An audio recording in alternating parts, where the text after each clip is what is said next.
Hi guys. So finally आपण शिरोणे या गावामध्ये आहोत आणि आपल्या बरोबर आहेत माजी नगरसेविका रोहिणीताई भोईर आणि अ, भावनाताई पाटील आपल्या बरोबर आहेत. सो आपण आज त्यांच्या बरोबर गप्पा गोष्टी करणार आहोत याच विषयावर की गाव परत पाहिजे. आणि डेफिनेटली त्यांचे जे अनुभव आहेत ते आज आपल्याबरोबर इथे शेअर होणार आहेत आणि नेहमीप्रमाणे हा पॉडकास्ट स्पेशलच होणार आहे कारण हा विषयच तेवढा खास आहे. सो चला तर आपण त्यांनाच विचारूया की त्यांच्या काय फिलिंग्स आहेत जुन्या गावाबद्दल किंवा नवीन जी डेव्हलपमेंट आहे त्याबद्दल त्यांचे काय विचार हे सर्व काही जाणून घेऊया.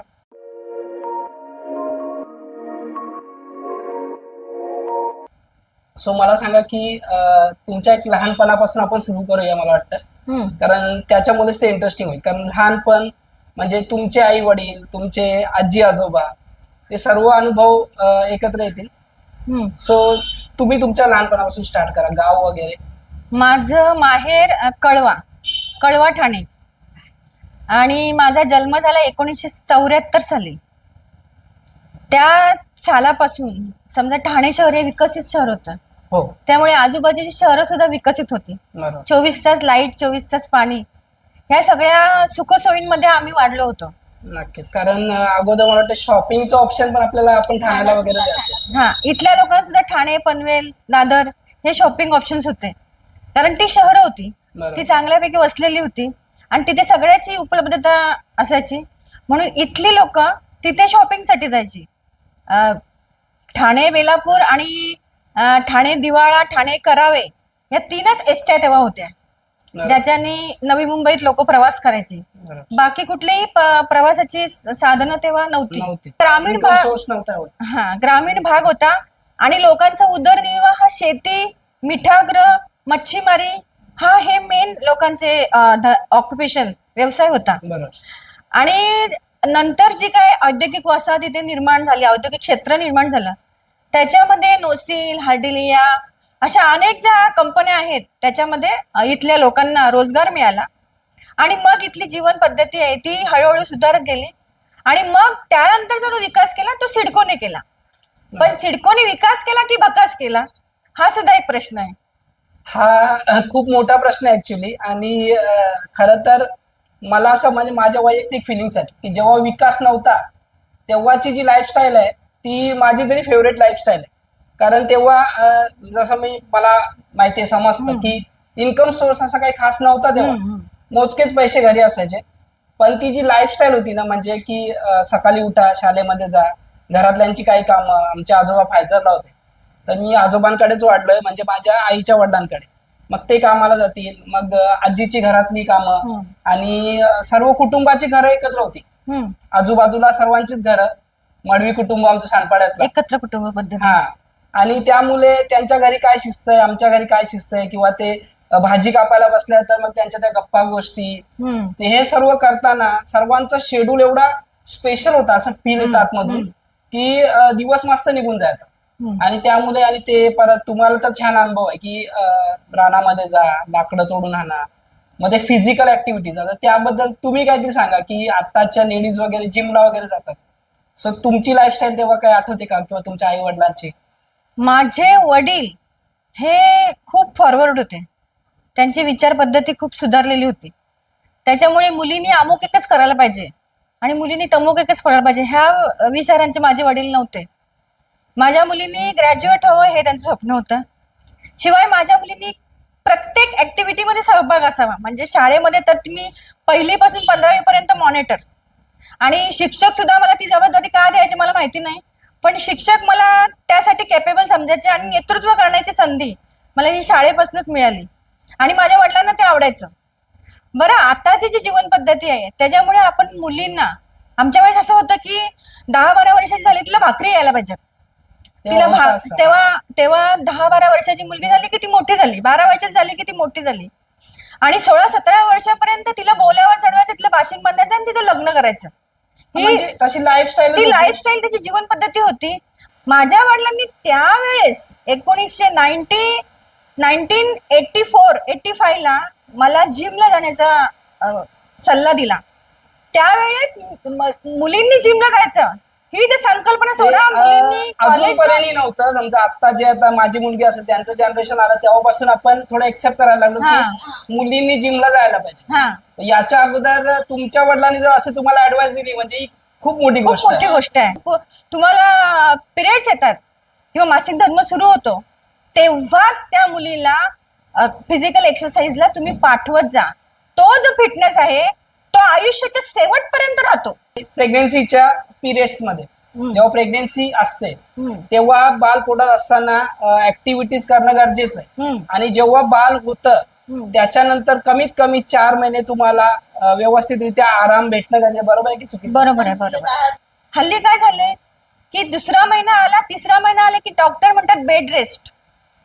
आणि ती बेड रेस्ट इतकी असते की आताच्या सासवा खूप चांगल्या आहेत. एकदा तो शब्द भेटला की मग ते आणि आताच्या सासवा खूप चांगल्या आहेत. त्या अगदी बाहेर सांगत असतात की आमच्या सुनेला बेड रेस्ट घ्यायला सांगितले, मी सगळं काम करते. कारण नंतर मग ती बेड रेस्ट सिझरिनवर जाते.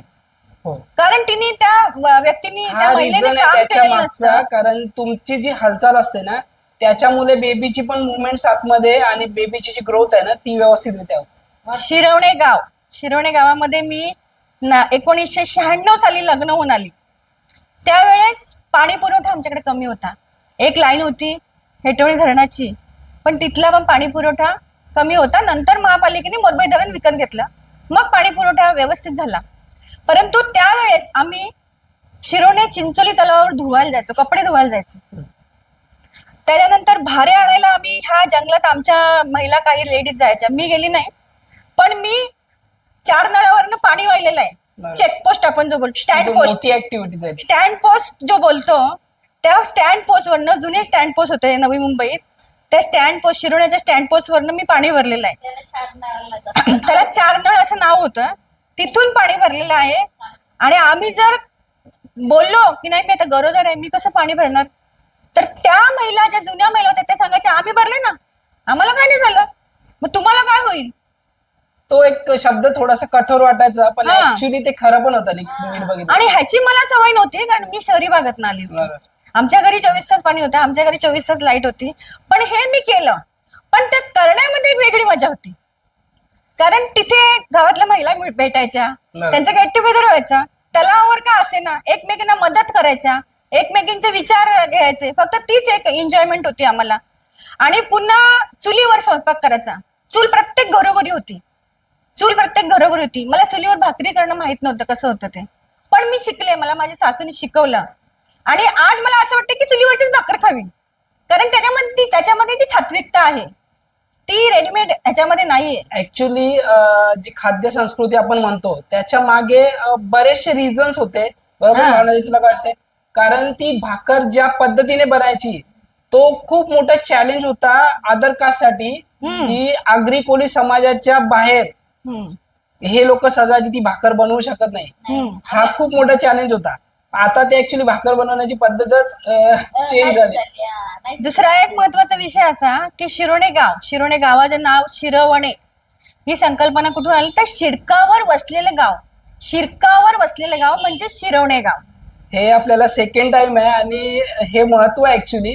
घनसोली गावाचं पण आपल्याला असंच ऐकायला भेटलं आणि शिरोणे गावाचं पण. म्हणजे बघा, हे फक्त तुम्हाला मला वाटतं या जनरेशन पर्यंतची जी लोक असतील तीच शेअर करतील, याच्या नंतर पॉसिबल नाहीये. अगदी झपाट्याने. म्हणजे माझं 1996 ला लग्न झालं आणि काही थोडीशी हिरवळ इथं आजूबाजूला, ह्या गावाच्या आजूबाजूला होती. थोडंसं गाव पण शिल्लक राहिलं होतं, कारण सिडकोने पूर्णपणे सगळं ऍक्वायर केलं होतं, वसाहती वसवल्या होत्या. इथली लोक गाव सोडून प्लॉटवर राहायला गेली होती गावाच्या भोवताली. त्यामुळे गावाचं गाव पण तेव्हा नव्हतंच जेव्हा माझं लग्न झालं. पण त्या अगोदर आम्ही माझी आत्या या गावामध्ये दिलेली आहे. आणि त्या अगोदर आम्ही लहानपणी शिरोण्याला जायचंय म्हणजे कुठल्या तरी गावाला फिरायला जायचंय.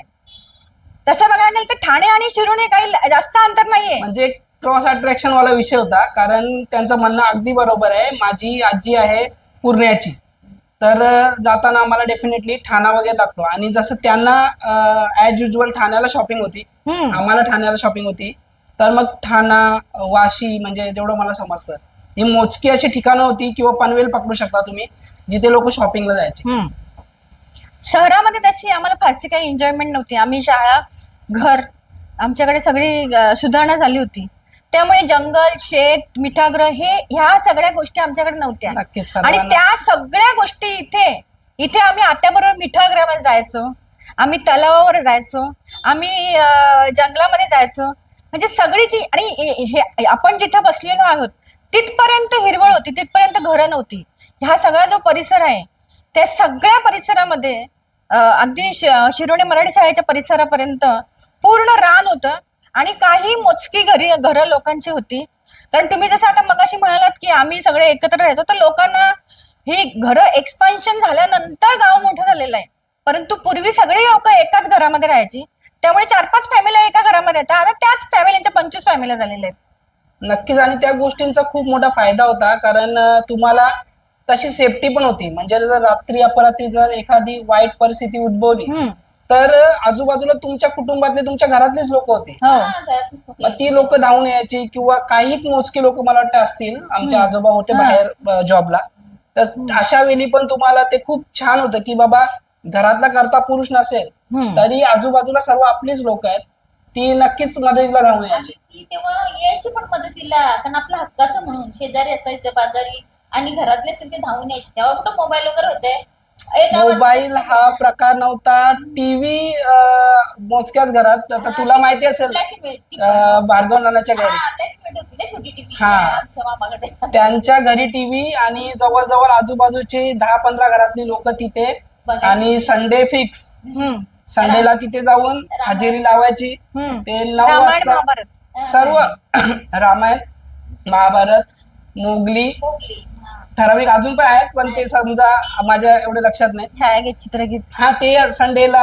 परत कोली गीताचे जे मोजके होते तेव्हा, ते पण त्याच दिवशी संडेलाच. संडेला पिक्चर वगैरे संडेलाच लागायचे. आणि हा आरडाओरडा, म्हणजे ती जी मस्ती. आज तुमच्या घरी टीव्ही आहे, ऑप्शन्स, तुमच्याकडे मोबाईल आहे, त्याच्यामध्ये अनेक ऑप्शन्स आहेत म्हणजे एंटरटेनमेंटसाठी. आणि टीव्हीवर एवढे चॅनल आहेत की मग ते तुम्ही बटन दाबता दाबता दमता. तेव्हा 2च चॅनल होते. हो हो. हो. आणि ती जी मजा होती ती वेगळी होती. काय झालंय, सोशल मीडियामुळे आईला फोन केला की बस झालं, आईला भेटायला जायची गरज नाही. बरोबर. आईला फोन केला, बहिणीला फोन केला की आपलं काम संपलं. आपण भेटण्याची उत्सुकता आपली तितकी उत्कंठा आपली नसते, कारण फोनवर आपण बोललेलो असतो, तू कशी आहेस, तू बरी आहेस का. बरं, नाती आपल्याला टिकवायची आहेत, नाती जोडायची आहेत, नाती तोडायची नाहीयेत. परंतु नव्या मुंबईमध्ये फार वेगळं चित्र आहे. जसं परमेश माळीचं गाणं आहे की अगं अगं बहिणी तुला हिस्सा बंशी, बंशी बंशी तुला हिस्सा देव कंशी. तर ह्या गोष्टीमुळे भावाभावांमध्ये प्लॉटवरनं भांडणं झाली, चिडकोनी प्लॉट दिले, हो. जी सुधारणा केली, त्याच्यामुळे आपली नैतिक सुधारणा किती झाली. नैतिक सुधारणा पूर्णपणे, नैतिक सुधारण्याची पातळी जी आहे ती पूर्ण खालवली. कारण का आपण भावाभावाशी बोलत नाही, आपण बहिणीशी बोलत नाही. बहिणी सुद्धा रक्षाबंधन, भाऊबीजेला येतात, त्या काहीतरी अपेक्षा घेऊन येतात. आणि हे नव्या मुंबईमध्ये हे चित्र जास्त आहे. तर मी नव्या मुंबईला सगळ्या तमाम बहिणींना खूप कळकळीची विनंती करते की भावाला राखी बांधायला जा, आणि भावाची भाऊबीज अगदी काही असू दे प्रेमाने स्वीकार करा. कारण तुम्हाला एक किस्सा सांगते माझ्या वडिलांचा. माझे वडील शिरोण्यात 2 बहिणी, एक माझी सख्खी आत्या, एक मामाची मुलगी. सख्ख्या आत्याला साडी आणायचे, मामाच्या मुलीला चोळीचं खण आणायचं. एक गाणं आहे आपल्या गागरी समाजामध्ये, बंधुर शिपाया तू देर दे रुपाय, चोलीचे खणाला र होलीचे सणाला. तो जो खण आहे, चोळीचा खण, तो भाऊबीज म्हणून बहिणीला द्यायचा. त्याचा खूप मोठा मान होता. त्याचा खूप मोठा मान होता. तर हे समाधान बहिणींचे गेले कुठे. ही नातीगोती टिकवण्याची जी ओढ होती ती गेली कुठे. ती कुठे ना कुठे हरवलेली दिसते आपल्याला. नक्कीच तुम्ही पण याच्यावर कमेंट करू शकता, कारण ही प्रत्येकाच्या घरातली गोष्ट आहे मला वाटतं. आणि डेव्हलपमेंट होते, डेव्हलपमेंट होणं ही चांगली गोष्ट आहे. पण त्याचबरोबर तुमचे जुने विचार, तुमच्यावर झालेले संस्कार, आणि सर्वात महत्वाचं म्हणजे तुमचे जे कुटुंबीय आहेत, तुमचे जे सदस्य आहेत फॅमिलीतले, त्यांची जी एक रिस्पेक्ट असते ना, किंवा त्यांची जी एक कदर आहे, ती एनी टाइम तुमच्या मनामध्ये असली पाहिजे मला तरी. हो हो, कायम असली पाहिजे. कायम असली पाहिजे. शेवटी बघा, काय सुख दुःखाला आपलीच माणसं येतात धावून, हो. फरके नाही आहेत. म्हणून ती ठेवावी, आपल्या माणसांचा आदर ठेवा, मोठे असो छोटे असो, आपले नातेवाईक आहेत ना, कुटुंब आहेत आपला, आणि ती जोडून ठेवावं आम्हाला तरी वाटतंय.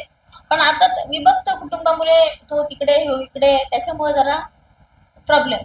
गावाचं गाव पण पुन्हा येणार नाहीये, जो आधीचा गाव होता तो नक्कीच, पुन्हा गाव येणार कारण नाहीये. चेंजेस हे माणसाच्या आयुष्यातला खूप मोठा घटक आहे आणि ते घटक आहे. होणारच. हा. याच्या पुढे होणार, त्याच्या पुढे होणार, होत राहील. अजून पण तुमच्या मनामध्ये चांगल्या भावना तरी कमीत कमी असायला पाहिजे. आणि नैतिक- सर्वात महत्वाचं म्हणजे जी तुमची मित्रमंडळी, तुमचे फॅमिली मेंबर्स, यांच्याशी भेटणं, बोलणं, यांच्याबरोबर टाइम स्पेंड करणं, किंवा जो एक जुनी पद्धत होती, लोक एकत्र जेवायला बसायची, तर त्याच्याबद्दल काय सांगाल? त्याचा काय फायदा असा खास?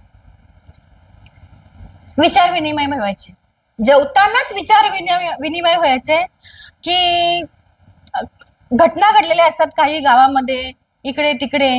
तेव्हा फोन नव्हते, तेव्हा मोबाईल नव्हते, तेव्हा फेस टू फेस टॉकिंग हेच फक्त माध्यम होतं.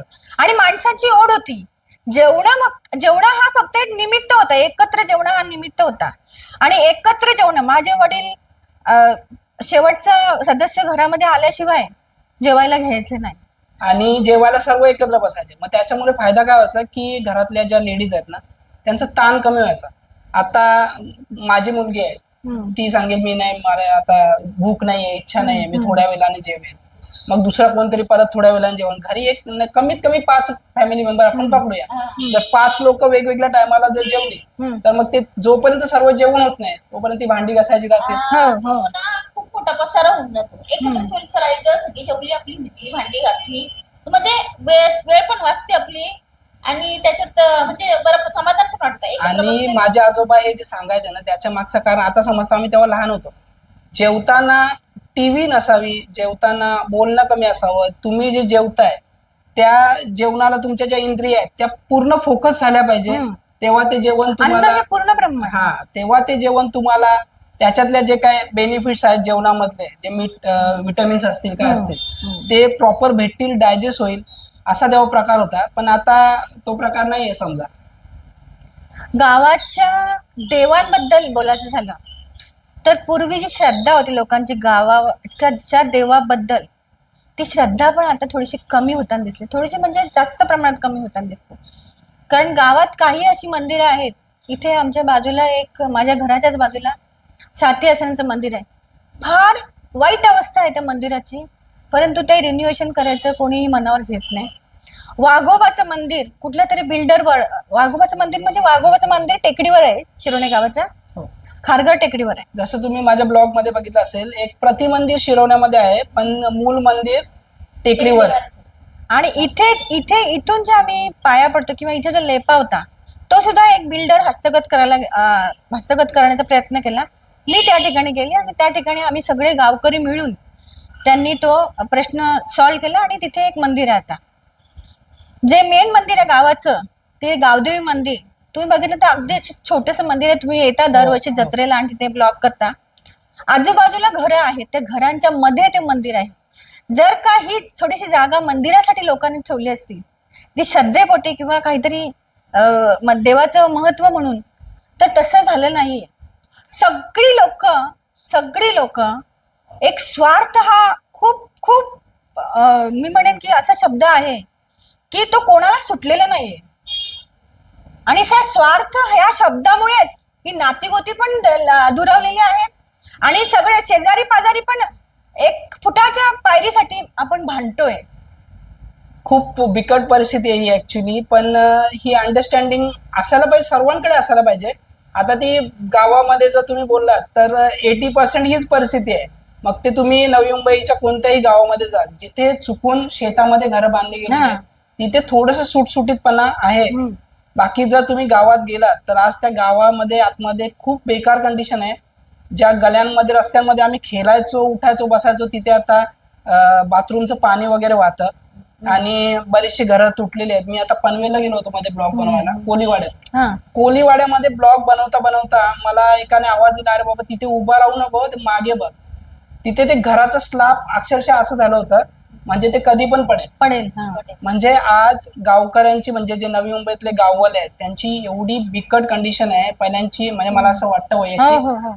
पहिल्यांची तुमची घरं होती लो मेंटेनन्स घरं होती, हम्म. ती तुमच्या आवाक्यात होती, तुम्ही तो मेंटेनन्स करू शकत होता. हो.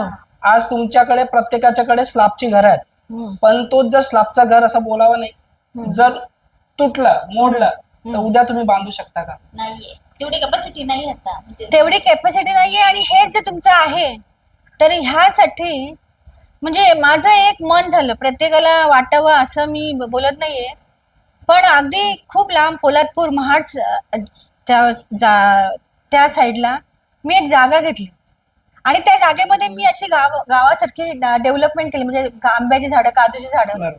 ते जे निसर्ग, तो जो निसर्ग आहे तो शोधायला माझं इथं लग्न झालं, पण इथला निसर्ग हरवून गेलेला तिथपर्यंत. तो जो निसर्ग आहे तुम्हाला तर तिथे शोधायचा आहे. तिथला निसर्गाचा आनंद घेते, कारण तिथे 100% ऑक्सिजन आहे. हे सगळ्यात महत्वाचं की आपण ज्या नवी मुंबईत राहतो इथे पूर्ण नवी मुंबई ही पॉल्युटेड नवी मुंबई आहे. इथे 100% पोल्युशन आहे, कारण इथे बाजूलाच औद्योगिक वसाहत आहे. त्याच्यामुळे आपण मोकळा श्वास घेऊ शकत नाही. एमआरडीसीचं सांडपाणी, एमआरडीसीची जी दूषित हवा आहे ती सर्व इथे हवेमध्ये पसरलेली आहे. इव्हन पाण्यामध्ये जे गटर आहेत त्या गटरांचा चुकीचा उपयोग, आता त्याचे पैसे कोणाला काय जातं तो खूप वरचा विषय, पण कंपनीला या गटरांमध्ये हे पाणी सोडण्याची परमिशन नसताना नसतेच. तरी पण जुईनगर रेल्वे स्टेशनच्या बाजूला एक खूप मोठा नाला, जो खूप जुना नाला आहे, त्याच्यामध्ये पाणी सोडलं जातं. संध्याकाळी प्रवासी जेव्हा त्या रस्त्यातून ये जा करतात अक्षरशः कधी कधी श्वास घ्यायला त्रास होतो, एवढं घाण केमिकल त्या पाण्यामध्ये सोडलं जातं.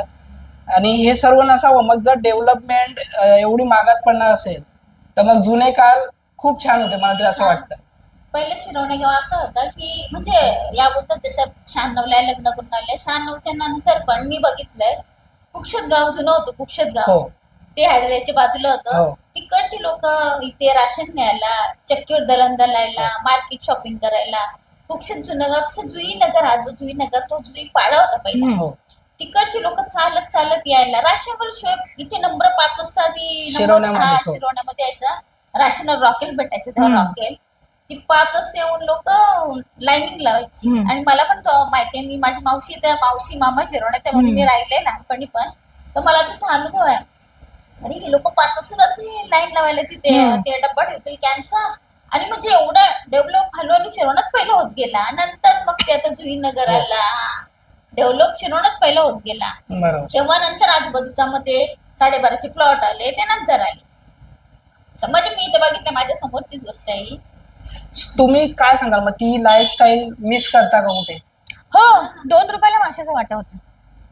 2 रुपयाला माशांचा वाटा होता. जे काळे मासे आपण घेतो ते 2 रुपयाला माशांचा वाटा. तुम्ही तिलापिया वगैरे असं म्हणतात ते आता एक नवीन शब्द आहे तो. नवीन शब्द तिलापिया आला आता, पण ते आमचे काळे मासे. काळे मासे. आणि कोलबी तर म्हणजे त्याला काय पैसे द्यायची गरज मला नव्हती. वाटतं की मच्छी विकत पण घ्यायला लागायची, हा विकतच प्रकार पण कमी होता. बरोबर. कारण आजूबाजूवाला जर मच्छीला गेला तर तर तोच आपल्याला वाटा आणून द्यायचा.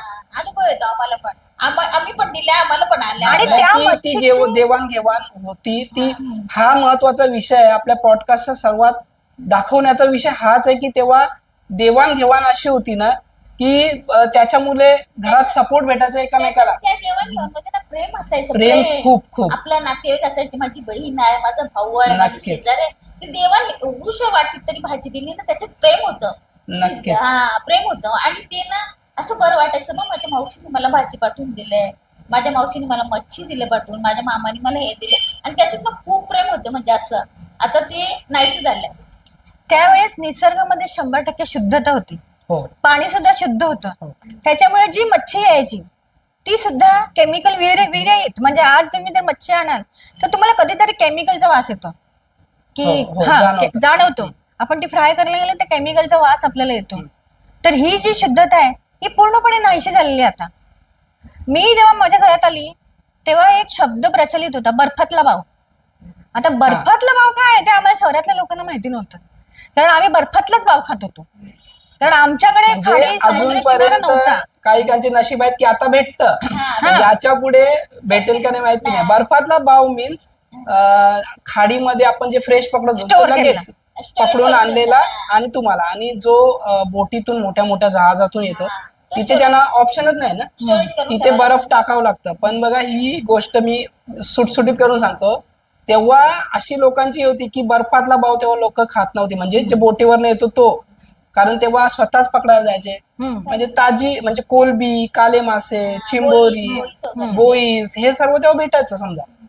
हा त्याच्यामुळे आणि पहिले माहितीये ते काचण्या निवठ्या माहितीये त्या हो. आम्हाला तर खूप आवड होती पकडायची आणि बघायची. आता त्या म्हणजे नाहीसच झाल्यात, ते बघायला पण भेटत नाही कुठं. ते काचण्या म्हणून नाव घेतलंय ना तर. हे रेसिपीज वाले जेव्हा रेसिपीज दाखवतात तेव्हा मला एक रेसिपी प्रामुख्याने आठवते, ती म्हणजे मोकल, जो तांदळाचा मोकल. म्हणजे आपला गावठी केक गावठी त्याला केक. म्हणतात, गावठी गावठी केक केक. आपला. हा. मोकल हा कोंड्यापासून पूर्वी बनवायचे अशी माझी सासू सांगायची. नंतर तो भाताच्या कण्यापासून बनवायला लागले. पण त्यासाठी सगळ्यात महत्वाची गोष्ट म्हणजे चूल पाहिजे तुमच्या घरात. चूल पाहिजे. आणि ती आता चुलत नाहीशी झालेली आहे. त्यामुळे चुलीवर जे आपण निवट्यांचा पातुंगला किंवा मच्छीचा पातुंगला हे जे आपण प्रकार करायचो ते त्याची चव आपल्याला आता नाही घेता येणार. त्यासाठी आपल्याला बघा, तुम्हाला एक आवर्जून गोष्ट सांगते की घरचं जेवण, असं काही काही हॉटेल्स नाव दिलेलं आहे घरगुती जेवण.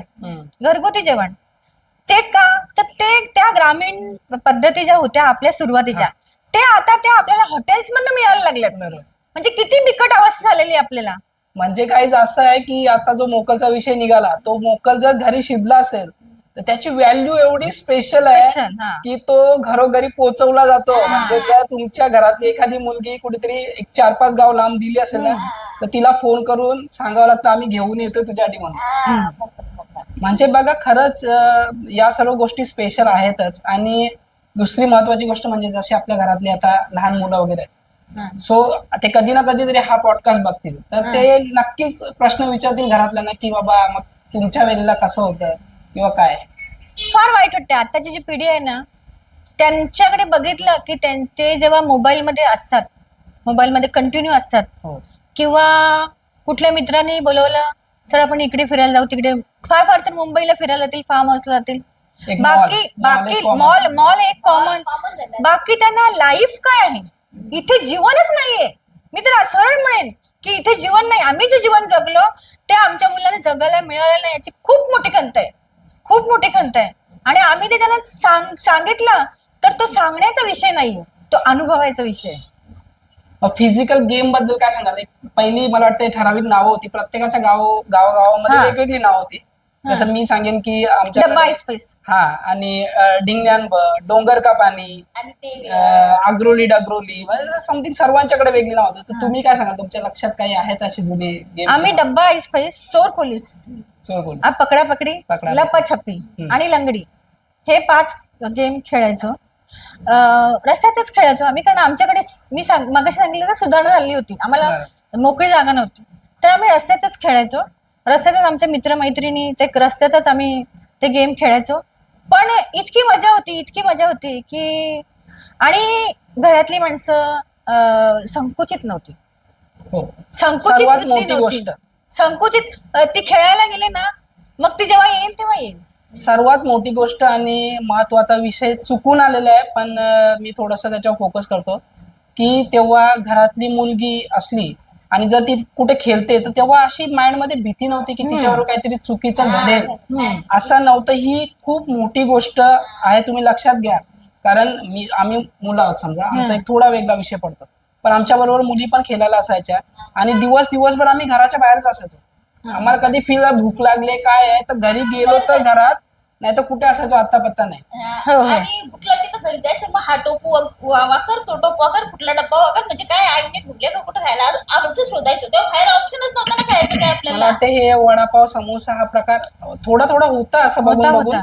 पण एवढा नव्हता. फक्त चणी होते. आणि तेव्हा अशी खास ऐपत पण माझ्यामध्ये नसेल का बाबा वडापाव विकत घेऊन खा म्हणून. पण तेव्हा पण 1 रुपयाची वटाणे घेतलेले. वटाणे आम्ही शाळेत तर होतो 4-5 मित्र अशी पुढी खोलायची, घ्या रे म्हणजे सगळे 1 रुपयाची शेअरिंग हा प्रकार अगोदर पासूनच होता. मग ते आपल्याला संस्कार होतेच तेव्हा हा.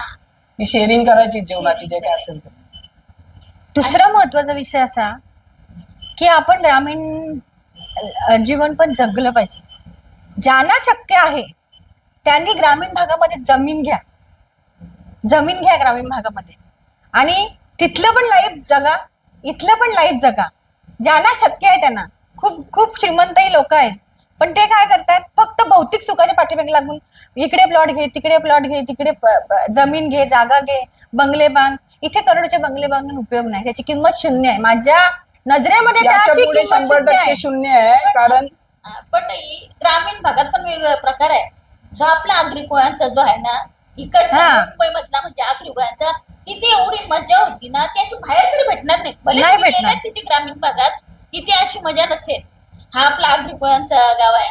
आपल्या इथे शेती होती, मिठागर होती, तलाव सगळं विहिरी सगळं होतं. एवढी पोरं पोहायला जायची, तळ्यावात पाणी पड कुठे म्हणजे असं नाही. पण ती तिकडे नाहीये. नाही, ही जी आगरी कोळी संस्कृती आहे ना, ही याला आपण एक श्रीमंत संस्कृती असं नाव 100% देऊ शकतो. हा. पैशांच्या बाबतीत नाही बोलत हा, आहे. आपण कारण तेव्हा कसं होतं की शेअरिंग हा संस्कार आमच्यावर झालेलाच होता की बाबा आपण मिळून मिसळून वाटूनच खायचं. हा. पण तेव्हा कसं होतं माहिती का, अगोदरपासून मटन मच्छी किंवा आपल्या कार्यक्रमांना पण आमच्या हल्दीना मटन हे ते हा. तो पहिल्यापासून ते संस्कार. आणि दुसरी सांगायची गोष्ट म्हणजे सोनं जे आहे ना ते ऍक्च्युली त्याचं वेगळं रिझन आहे. असं सांगतात की प्रत्येक माणसाच्या शरीरावर थोडस सोनं असावं. त्याचं रिझन असं आहे की त्या सोन्याचे गुण तुमच्या शरीरामध्ये उतरतात म्हणून. पण ही संस्कृती आमच्याकडे पहिल्यापासून होती. जरी हातात पैसा खेळत नसला तरी मला वाटतं अंगावर सोनं सोनं. अंगावर होतं. होतं सण. दुसऱ्या महत्वाचे एक विषय, आता विषय निघाला म्हणून, लग्न पद्धतीची पद्धती आहे आपली, लग्न समारंभ ती पूर्णपणे बदललेली आहे. पूर्णपणे तिलक समारंभ, भैयांचं नाव, चहा पाणी, तो आपला चहा पाणी. त्यावेळेस असं होतं की जुन्या काळामध्ये 4 माणसं मुलीकडची, 4 माणसं मुलाकडची येऊन ठरवून ज्या दिवशी ठरवून जायचे, तारीख सोडवायची, साखरपुड्याची तारीख, लग्नाची तारीख, त्या चर्चेला, त्या डिस्कशनला चहा पाणी नाव आलं. म्हणजे चहा पाणी करायला आमच्याकडे या. त्या चहा पाण्याला आता तिलक समारंभ असा एक इव्हेंट करून ठेवला त्याचा. आणि त्या इव्हेंटसाठी मुलीच्या बापाने वेगळ्या साखरपुड्यासारखाच खर्च करायचा, साखरपुड्यासारखीच सगळी अरेंजमेंट करायची. हे कुठेतरी बंद झालं पाहिजे. साखरपुड्याला केक कापणं किंवा साखरपुड्याला एक्स्ट्रा दागिने घेणं, म्हणजे आम्ही 70 तोळे घेतले आणि 40 तोळे घेतले.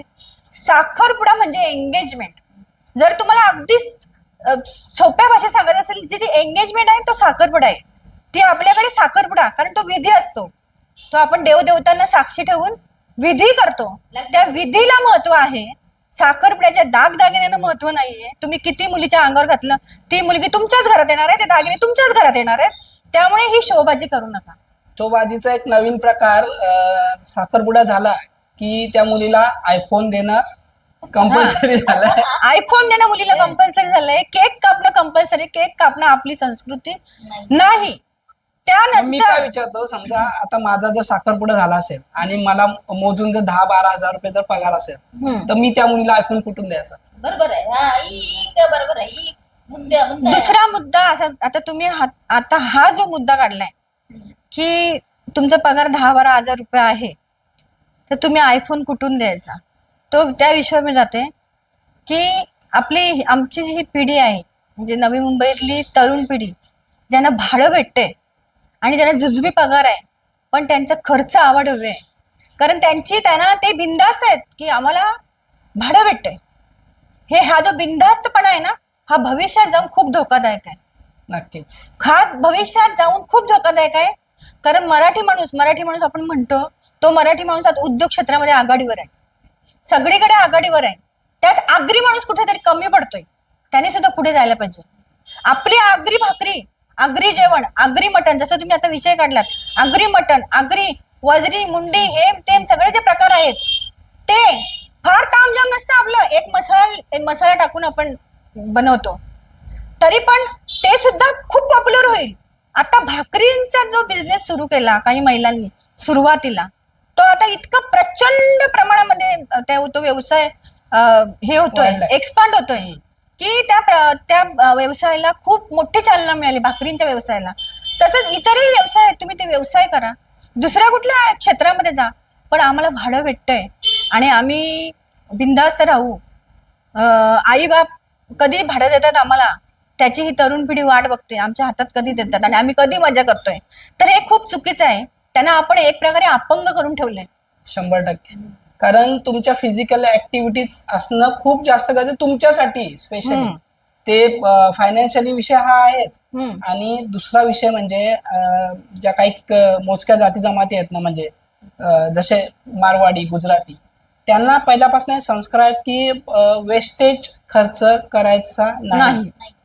जिथे गरज आहे, आता फॉर एक्झाम्पल तुमच्याकडे मोबाईल आहे, तो मोबाईल जोपर्यंत चालतोय तो खेचून ताणून चालवायचा. जेव्हा तो पूर्णपणे डेड होईल हम्म.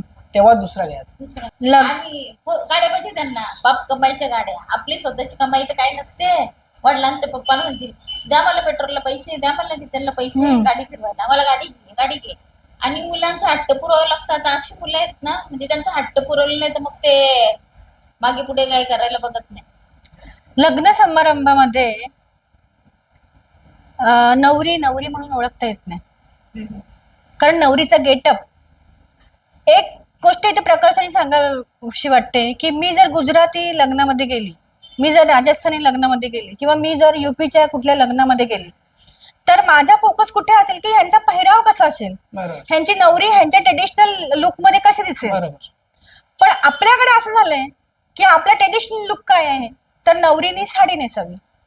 नवरीने आपली जी सहावारी साडी आहे, किंवा कोळी लोक असतील मग त्यांच्याकडे जे त्यांचा पेहराव आहे तो आगरी कोळी लोकांचा, ती संस्कृती बघायला आपल्याकडे दुसरी लोक जेव्हा येतात तेव्हा आपल्या नवरीने घागरा घातलेला असतो, किंवा आपल्या नवरीने असा लुक केलेला असतो की फार भयंकर वाटतं ते बघायला. सरळ सोप्या भाषेमध्ये आपली संस्कृती एवढी मोठी आहे, एवढी स्पेशल आहे, ती सोडून आपण आज दुसऱ्यांचं- गुजराती लुक, पंजाबी लुक, हा, आणि भरपूर आहेत. मग ते आपण त्याच्या शोधामध्ये आणि काहीतरी वेगळं करायचं आपल्याला, काहीतरी ज्याची वेगळं. गरज नसताना. त्यांचं अनुकरण करत असतो आपण. आपल्याला काय तेवढं पडलेलं नसतं. आपली संस्कृती मला आजही ती नवरी बघायची आहे ज्या नवरीच्या इथे डोक्यावरती फुलांची जाळी आहे, फुलांची जाळी, इथे फुलांचं मला बाशिंग वाटते, आणि पूर्ण वारी रुईची फुलं कधी वापरायचं लग्नातच. बाशिंगाला. नाही, रुईची फुलं ती हळदीला आपण वापरतो. जेव्हा आपण आपल्या हळदीच्या दिवशी देव खेळवतात हा. ना, तेव्हा ते मुंडोळे म्हणून हा. ते रुईची फुलं वापरतात. हा,